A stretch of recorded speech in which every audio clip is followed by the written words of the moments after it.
Hello everyone and welcome back to more Kingdom Hearts, not Final Mix.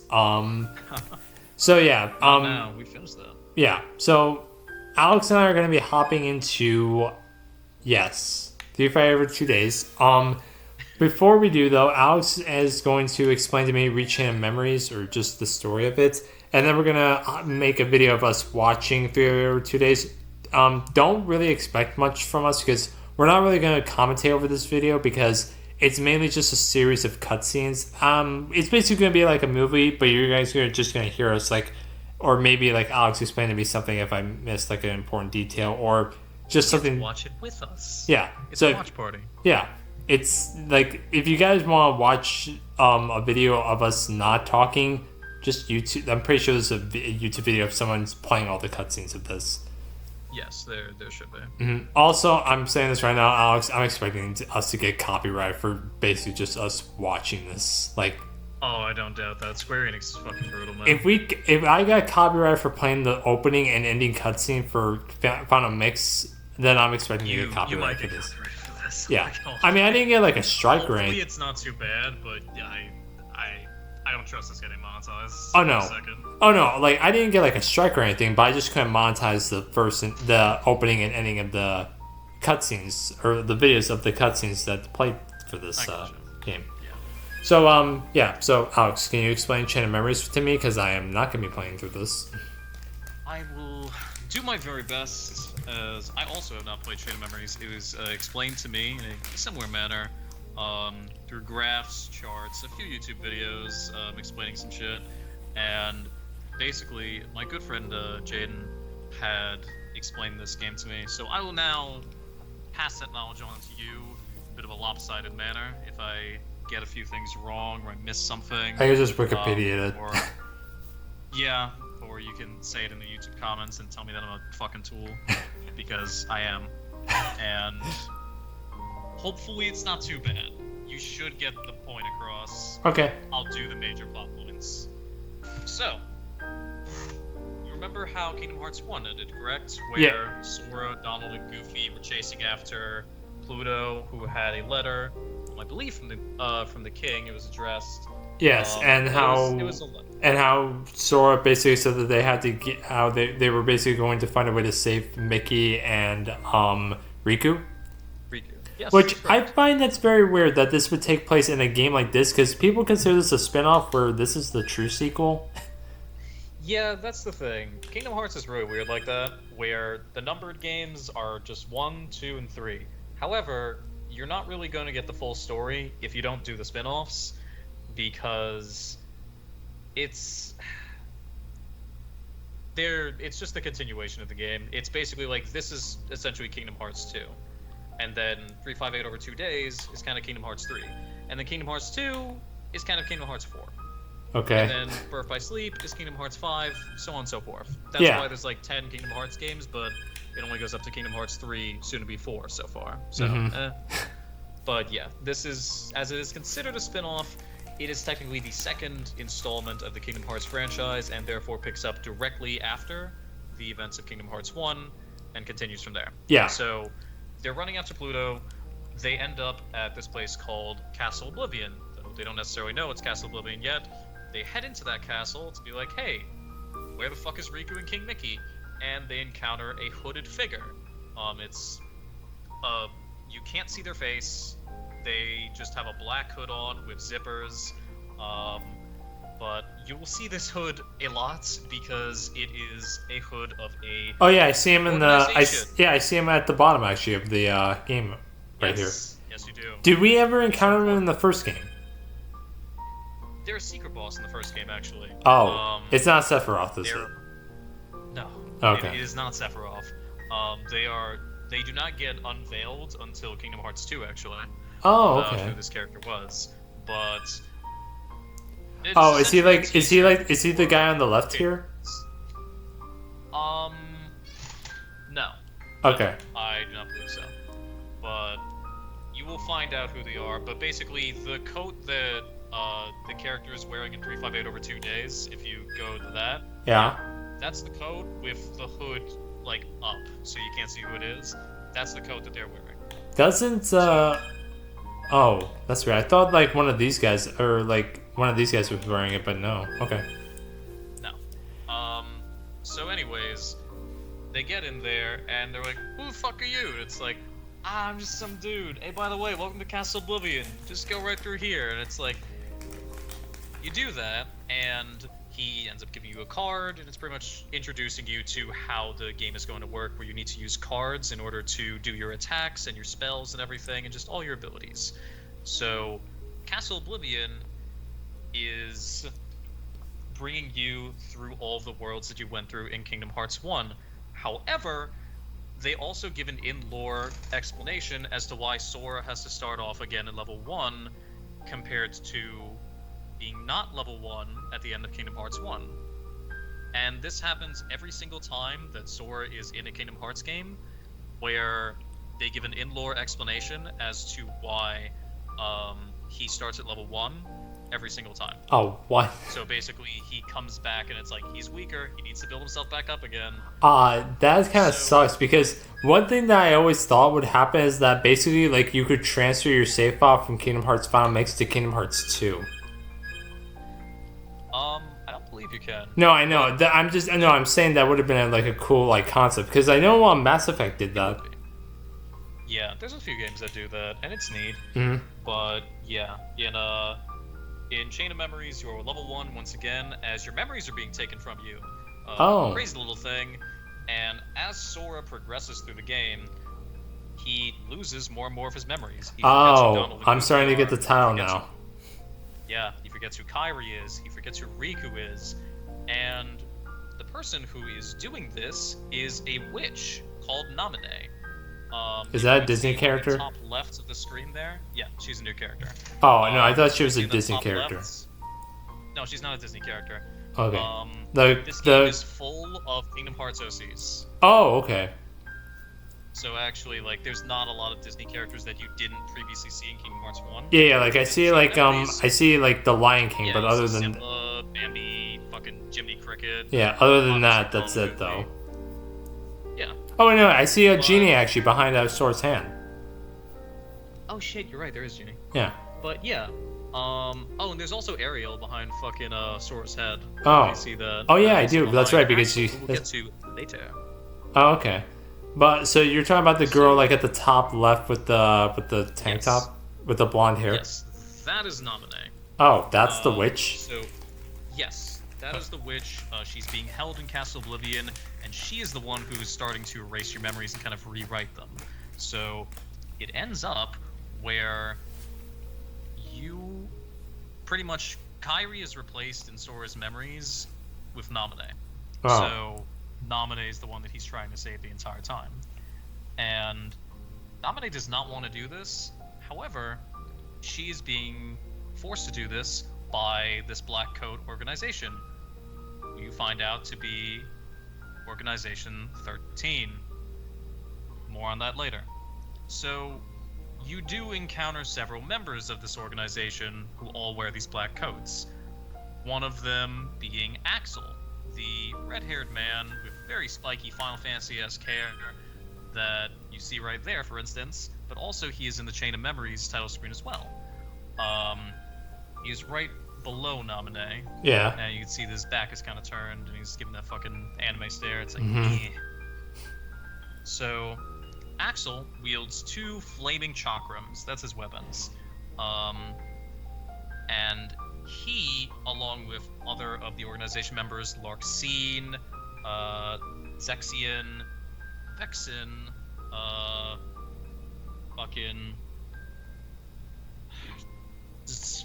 I forget his name, but he's a jackass with a big sword and fucking orange hair. I'll have to fucking remember his name before, but I'll use a nickname for him in the meantime until I remember. And Marluxia. These people are all in Castle Oblivion, and they're not with the rest of the organization right now. They're kind of split off from them. So as you're progressing through all the Disney worlds, you get to have boss fights with some of the organization members. You end up beating Larxene. I believe you end up beating Vexen as well. However, with Vexen, who is actually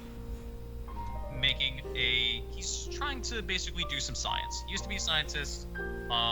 He's trying to do some funky science shit by making clones of people, and like getting the data of some people. But before he can leak anything, tell you anything when you beat him, do anything of the sort, and be anything but a hindrance to Organization 13, Axel kills him. Oh, He fucking kills shit. him. He sends the chakram through him, and it's like, fuck you, you're dead. So he assassinates him because Axel is pretty much the cleaner of Organization 13, is the best way to put it. Where any sort of traitor and any sort of person that needs to be silenced, he does it. He kills them. So you do end up fighting Axel later as well, and as you go through the gauntlet, you're beating up the Organization 13 members, you end up, like, killing them, pretty much. That's what you're doing. You're defeating them, they fade into nothingness. So, as the game progresses, you get to Naminé, you get to Marluxia, and you pretty much don't have any fucking memories left. You are just... Like, not even your Naminé. memories of Naminé?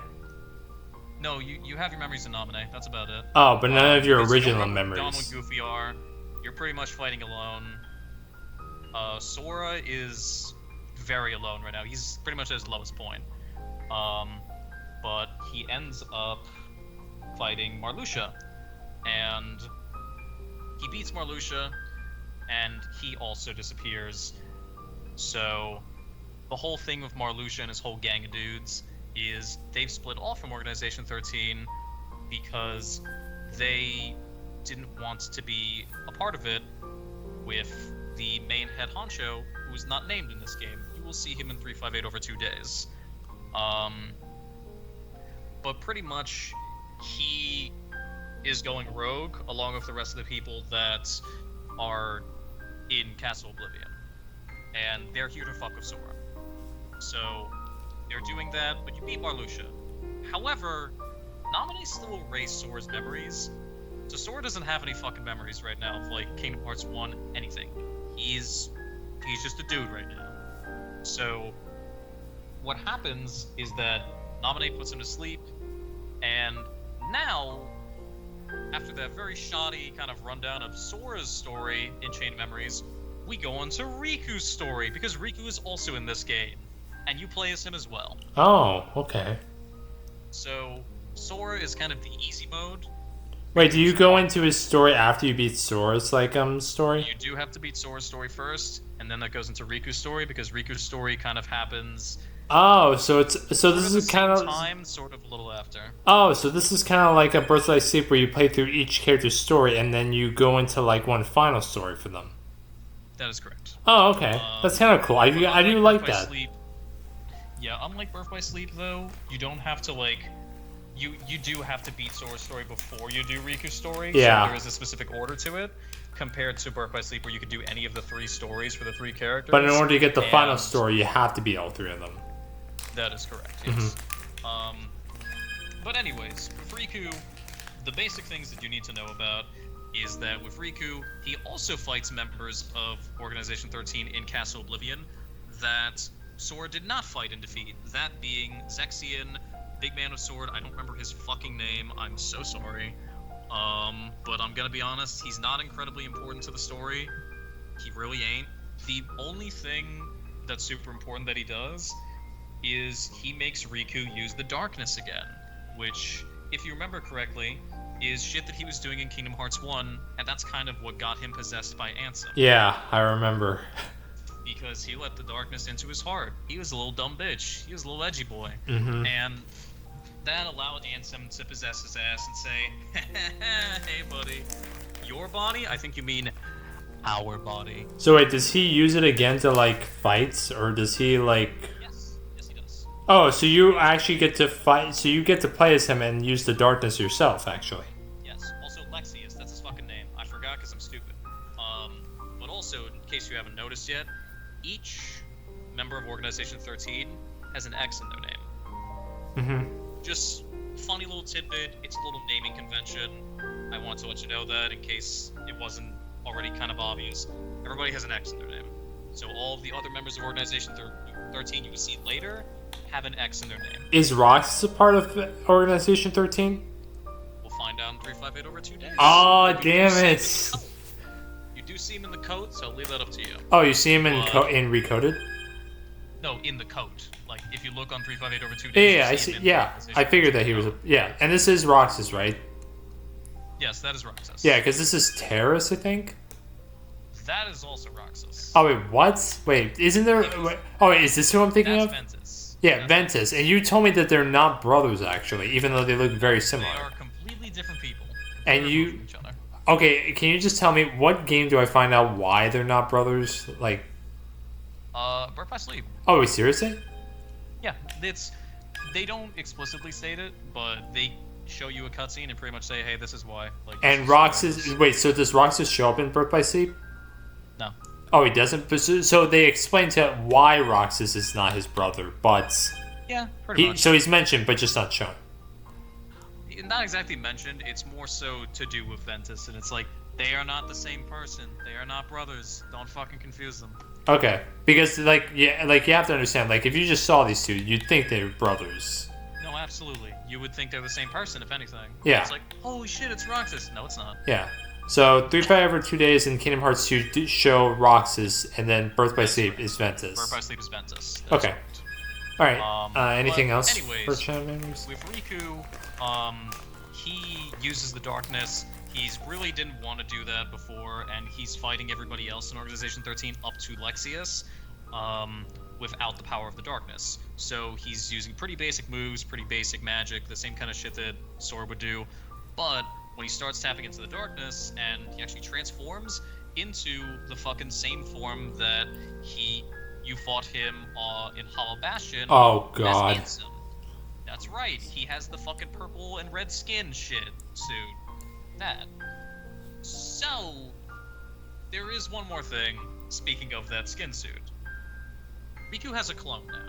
Oh, wait, what? Riku has a clone now. Wait, so does he clone himself, or like how? No, Vexen created him. Because he created him from kind of like Riku's heart shit. Like, he basically took his data and said, I'm making a clone of you. And then kind of fucked around with him a little bit. But pretty much this Riku thinks that he is the real Riku. So he's kind of got that. Oh, it's that personality, kind of clone that, thing. That Okay. identity crisis. Yeah. And he looks exactly the same. Sounds maybe a little different, but aside from that, it's a one-to-one copy of Riku. So if they're ever both on screen together, shit might get a little confusing. But that is fucking like, that is also Riku, but it's a clone of Riku. So they end up fighting, and our Riku, the real Riku, ends up beating him. And as he's kind of dying and fading into darkness, because that's what he ends up doing when he dies, he fades into darkness, into pretty much nothingness, he fucking dies. And he's contemplating his mortality. It's just like, damn. I thought I was real. Am I not? But like, I'm me. So there's a little bit of that. It's good to know for later, but like, it won't be relevant for a decent while. But like, hey, Riku had a clone. Just saying. So yeah, he ends up beating other organization members that Sora didn't clean up. That being Zexion, Lexius. I believe that's mainly it. I don't think he fought a ton of organization members, but I don't particularly remember. I think that Sora got most of them. However, somebody else very important that Riku does fight, Ansem, the Seeker of Darkness. Oh, the okay. final boss of Kingdom Hearts 1. So he does end up fighting Ansem because this entire time, Ansem is still in his heart, and he's fucking trying to get Riku's body back for himself. Oh, Because okay. he wants to be alive again. Funny that. So he ends up fighting him. He almost gives into the darkness completely, because as he gives into the darkness more and more, Ansem gets like control. Like that's what happened in Kingdom Hearts 1. That shit will happen again. But King Mickey comes in. You know, the guy you were searching for in Kingdom Hearts 1, alongside Kairi and Riku and everybody. King Mickey comes in, and he's like, don't give up, Riku! Not now! So, he pretty much stops Riku's heart from going to like fade into the darkness and having Ansem take over his body again. So they team up, they beat Ansem, Riku defeats him, and yeah, that's pretty much it. Riku ends up beating Ansem. However, he discovers Sora, and they put him in a kind of pod of some sorts, in this little fucking data area. And Naminé is supposed to kind of rewrite his memories to make him how he was before, just pretty much putting everything back the way Wait, it was. Riku or Sora? Sora is in the pod. Riku finds him in the pod because at the end of Sora's story, Naminé puts him in the pod so that she can start rewriting his memories. Riku finds that, and it's like, oh shit, Sora got his memories fucked up. So now, Riku has to go out because somebody else has parts of Sora's memories. But aside from that, you'll find out the rest of that later.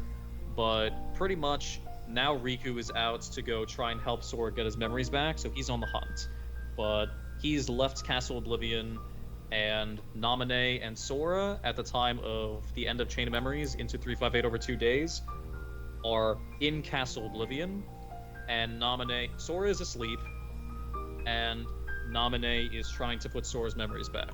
Okay. And that's pretty much where we leave off in Chain of Memories. So yeah, about half of Organization 13 is fucking dead. Sora and Riku killed them. And Donald and Goofy are waiting for Sora to kind of come back because he's in the pod. He's one of the pod people. He's sleeping a little bit, taking a bit of a power nap. He did a lot. And Naminé is trying to put his memories back together, and Riku is out trying to help her find the rest of his memories. Okay. And yeah, the rest of Organization 13 is fucked off. They're where they were because Castle Oblivion was something entirely different. But yeah, that's pretty much Chain of Memories. I'm sure I missed a decent amount, but that's like the main premise of it. Okay. Do we see Castle Oblivion like ever again? Like after, aside from Chain of Memories? Yeah, you do. Oh. Do we see him through Do Fire? you want me to show an image of Castle Oblivion? No. I would like to actually like see it for the first time. But which game do we see it again in? I will not tell you because that would kind of be spoilers. Oh. But you do see it again. Seriously? How is that spoilers? You'll see. Okay. You'll see. Okay, well, Alex, thank you for explaining to me the gist of Chain Memories. I'm pretty sure I got the gist of it. If I didn't, I'll just like Wikipedia or like, you know, like maybe see a video. If there's something you don't understand, please let me know. No, I think I got. I'm sure I missed some stuff. No, I think I'm pretty sure I got the general idea of it though. Yeah. Okay. Well, thank you for explaining that. And ladies and gentlemen, after this, we'll be hopping into 3 over 2 days, which is basically going to be a movie for me and Alex. Yay! I have my sandwich ready. All right, and I have my chips ready. So we'll see you in a quick second, which is basically a day for you guys.